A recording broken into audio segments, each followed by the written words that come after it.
Silky Flower here. So I'm going to talk today about what there actually is to do at conventions. Because as I mentioned before I went to my first convention, I thought that it was just a bunch of people hanging around in costume in a hallway, mingling with one another. But no, it's so much more than that. There is a huge variety of things to do at conventions, and sometimes your schedule will be jam-packed, and other times you may have nothing to do.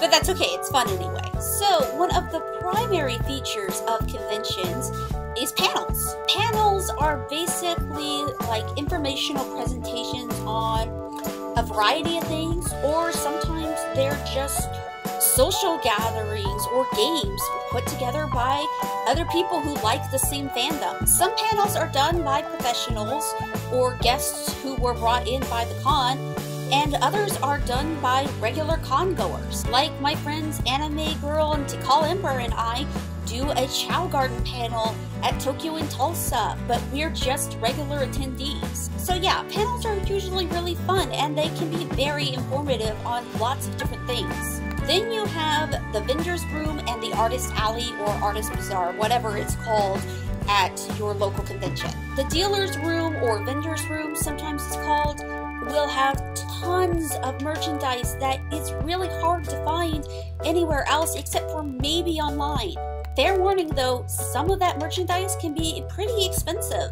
Now the artist alley, that has things that are made, it's kind of like a craft fair for anime fans or comic fans or whatever. So people sell their artwork, they sell things that they made out of crochet, it's lots of different stuff. The only thing is that between Artist Alley and the vendor room, it can be really easy to go overboard and spend way too much money, so make sure you don't do that. And then the next thing is the gamer's room, which I don't know if every con has that. I know mine does, but that is a really interesting thing.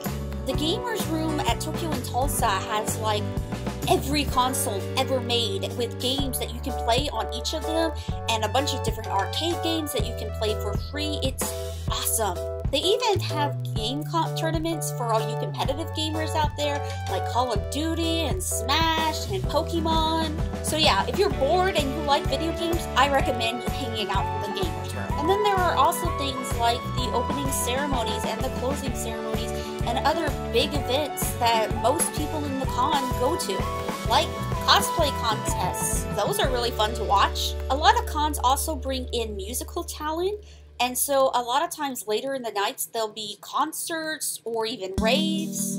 Also, some cons have like anime viewing rooms or manga libraries where you can go and sit and read when you have nothing else to do. There's also guest signings and sometimes dinners with guests if you pay a lot of money for a special pass.